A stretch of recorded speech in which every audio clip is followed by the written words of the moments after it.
Assalamualaikum warahmatullahi wabarakatuh. Saya Isdalifah dari PGSD 19C Universitas Pelita Longsa akan mempresentasikan sedikit materi tentang pesawat sederhana. Ada yang tahu pesawat sederhana itu apa? Apa mungkin pesawat sederhana itu pesawat terbang? Tentu saja bukan ya. Pesawat sederhana itu dalam Wikipedia, pesawat sederhana adalah alat mekanik yang dapat mengubah arah atau besaran dari suatu gaya, atau bisa juga disebut dengan semua peralatan yang bisa memudahkan manusia melakukan usaha atau kerja. Karena peralatannya sudah dirancang dalam bentuk sederhana. Jadi, pesawat sederhana adalah segala jenis alat bantu yang memaksimalkan manusia dalam menyelesaikan suatu kegiatan atau pekerjaannya. Dan kehadiran pesawat sederhana ini sangat berguna agar manusia tidak kesusahan dan hanya mengandalkan tenaganya saja. Pesawat sederhana terbagi menjadi 4 jenis. Yang pertama ada tuas, kedua bidang miring, ketiga katrol, dan keempat roda berporos, seperti gambar yang berada di atas ini. Yang pertama itu gambarnya gambar tuas ya. Apa yang dimaksud tuas?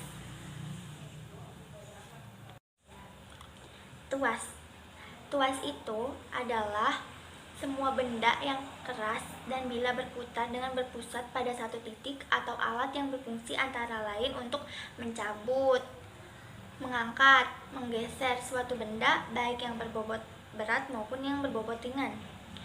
Sebuah tuas memiliki bagian, yakni seperti yang berada di atas ini, titik tumpu, titik beban, dan titik kuasa. Titik tumpu itu merupakan bagian pengungkit atau bagian yang diputar. Kalau misalkan titik beban ialah yang merujuk pada bagian yang dilempari oleh objek yang menjadi beban. Sedangkan selanjutnya kuasa. Selanjutnya titik kuasa. Titik kuasa itu adalah bagian yang dikendalikan oleh manusia dengan mengandalkan tenaganya. Di sini di atas ini terdapat sistem kerja tuas.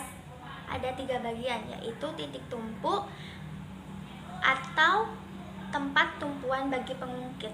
Yang kedua titik beban, yaitu tempat meletakkan atau menempatkan beban yang hendak diangkat atau dipindahkan.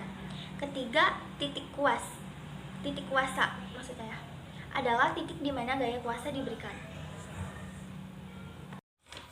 Cara sistem kerja tuas ada 3 bagian, yang tadi titik tumpu, titik beban, dan titik kuasa.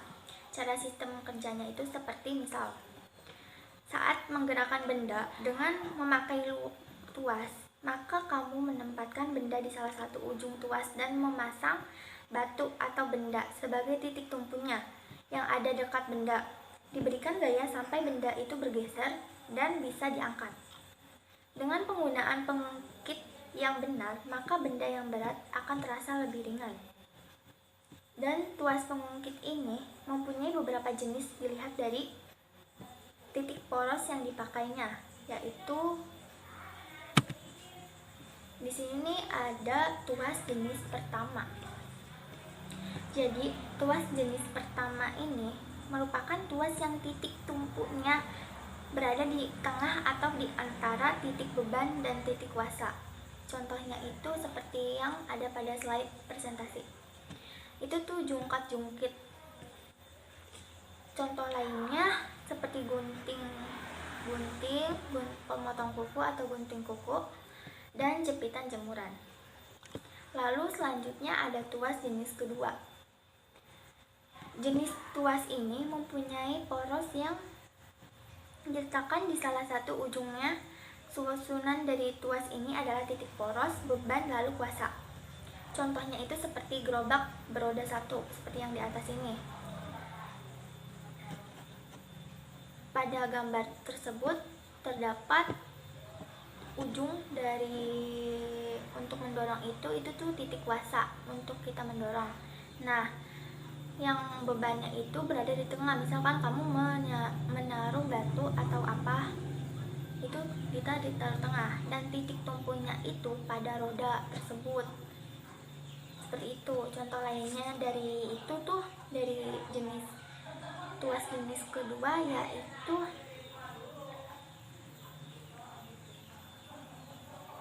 pembuka botol minuman atau pemotong kertas. Yang terakhir ada tuas jenis ketiga.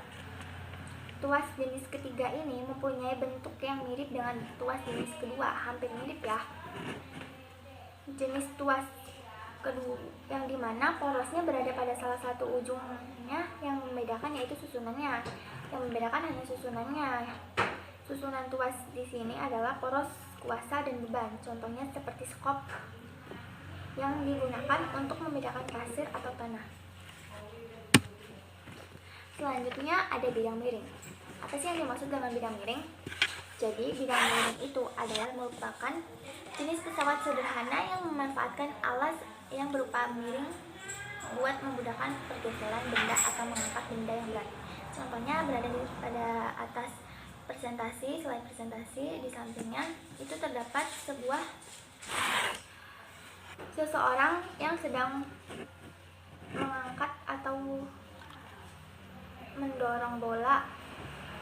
Nah, itu dia menggunakan bidang miring atau tangga ya.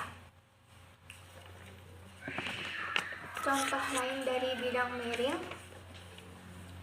seperti kapak, pisau, skrup, obeng. Selain itu juga misalnya ketika kamu berjalan-jalan ke daerah pegunungan, nah itu kan jalannya berkelok-kelok. Nah itu juga termasuk bagian pesawat sederhana dari bidang miring. Nah apa sih keuntungannya yang dihasilkan oleh bidang miring? Keuntungan yang dihasilkan oleh bidang miring yaitu semakin landai barang miring, maka gaya yang diperlukan buat memindahkan benda tersebut akan semakin ringan. Dan semakin besar sudut kemiringannya, maka akan semakin besar gaya yang diperlukan untuk memindahkan benda tersebut. Kemudian slide selanjutnya ada pesawat sederhana yang berbentuk katrol. Katrol merupakan roda yang berputar pada sebuah poros yang diberi tali atau rantai pada bagian isinya. Katrol berfungsi untuk mengangkat suatu benda atau menarik suatu benda. Jadi katrol ini pun ada 3 bagian loh. Yang pertama ada katrol tetap, katrol bebas, dan katrol ngajemuk. Yang pertama ada katrol tetap. Katrol tetap ini merupakan jenis katrol yang porosnya tidak bisa berpindah-pindah lagi. Pada jenis katrol tetap, panjang lengan kuasa sama dengan panjang lengan beban. Jadi keuntungan mekanik pada katrol tetap ini adalah satu, yang berarti gaya kuasa sama dengan gaya beban. Jadi gaya kuasa dan gaya bebannya itu sebanding atau seimbang. Contoh dari katrol tetap itu seperti pada slide di atas presentasi, itu timbaan air ya. Jadi timbaan air itu termasuk jenis katrol pertama. Selanjutnya ada katrol bebas. Katrol bebas ini mempunyai konsep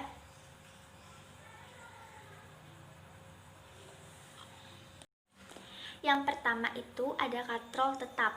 Katrol tetap ini merupakan jenis katrol yang porosnya tidak bisa berpindah-pindah lagi. Pada jenis katrol tetap ini, panjang lengan kuasa sama dengan lengan beban. Jadi keuntungan mekanik pada katrol tetap ini adalah satu, yang berarti gaya kuasa sama dengan gaya beban. Jadi gaya kuasa dan gaya beban itu harus seimbang dan sebanding ya. Contoh dari katrol tetap ini adalah timbaan air. Nah, timbaan air itu merupakan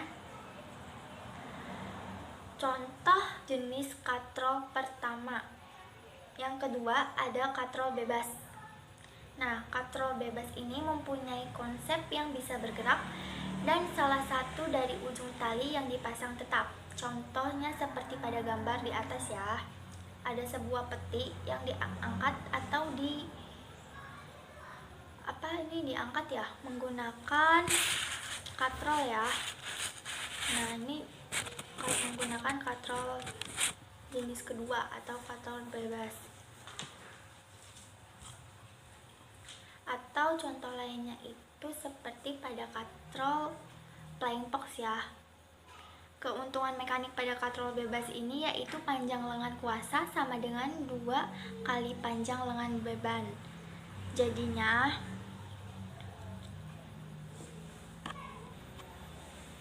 dan yang terakhir ada katrol majemuk.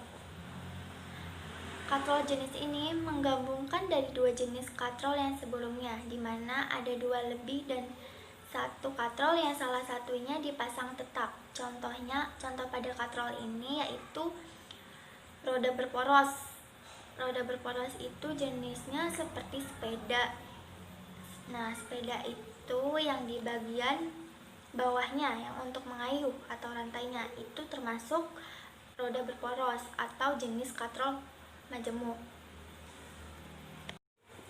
Nah, yang terakhir ada roda berporos. Apa sih yang dimaksud roda berporos? Roda berporos itu sama loh yang kayak tadi, sejenis sepeda. Nah, roda berporos ini sebuah roda yang dihubungkan dengan poros yang dapat berputar bersama-sama. Prinsip dari roda berporos dengan menghubungkan roda pada sebuah poros yang dapat berputar bersama-sama. Nah, contohnya ini seperti yang di presentasi. Nah, itu terdapat kursi roda ya. Selain itu juga ada sepeda motor, setir mobil, dan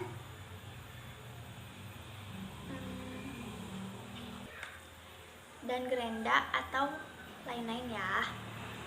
Selanjutnya masuk ke contoh soal. Di sini semua ada soal pertama, semua peralatan sederhana yang digunakan untuk memudahkan pekerjaan manusia itu disebut, yang tadi saya jelaskan jawabannya pesawat sederhana. Yang kedua, soal kedua, gaya yang dikeluarkan untuk memindahkan kuasa disebut kuasa.